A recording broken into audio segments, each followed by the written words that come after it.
Welcome to Conservation Conversations. I'm Carrie, the Executive Director of Friends of the Rosamond Gifford Zoo.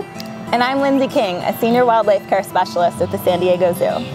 I am here bringing koalas to Syracuse for the summer as part of San Diego Zoo's Conservation Education Loan Program. Now that you guys have joined us, there's only 10 zoos in the US that have koalas, so very few places for people to get out and actually see a koala without going to Australia. I had the opportunity to work with some of your staff, came to San Diego and trained with us, and everyone is just really excited about koalas, really curious about caring for them, and I'm really excited for them to spend their summer here.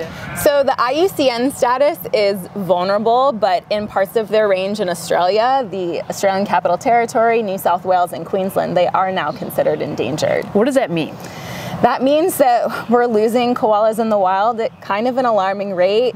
Lots of changes due to climate change, mega fires, lots of disease components that are really affecting wild koala populations. A typical day of a koala, what does that look like?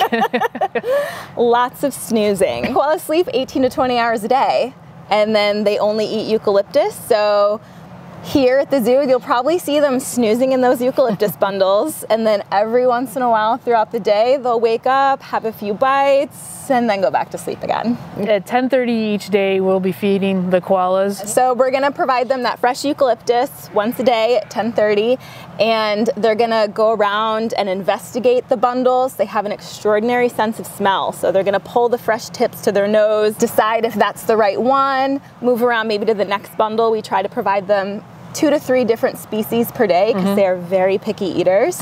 Some hopping around, jumping from perch to perch, and then some snoozing. Eating that eucalyptus, it's a toxic plant, really hard to digest, so you want to expend as little energy as possible in your day. Do they drink water? What else do they intake?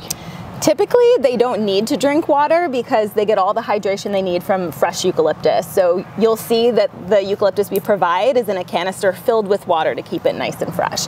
All marsupial offspring are joeys, and the really cool thing about marsupials is they're teeny tiny when they're born. Gestation's only about 35 days, and it's like a little pink jelly bean, crawls up into the pouch and stays there for about 5 months, and when the head pops out for the first time, it's just a miniature version of that adult koala we know and love so much. What are some things that we can do in our daily lives to help, all species? Koala is really important for them is to have trees. So anytime you can use recycled paper products, recycle in your communities, and just get outside and care about wildlife. The more you care about wildlife in your own backyard, the more that's going to extend across the world. So as part of this loan program, Conservation Education, we are able to support conservation projects that are currently happening in Australia to help save habitat that's used not only by koalas, but other Australian animals. Thank you all for joining us. That is our conservation conversation.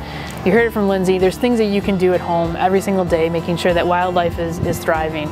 But also feel free to donate. We are making a fundraising page, and we're dedicated to raising $20,000 to give back to San Diego to make sure that we are holding true of why zoos matter and getting donations for the koalas in the wild.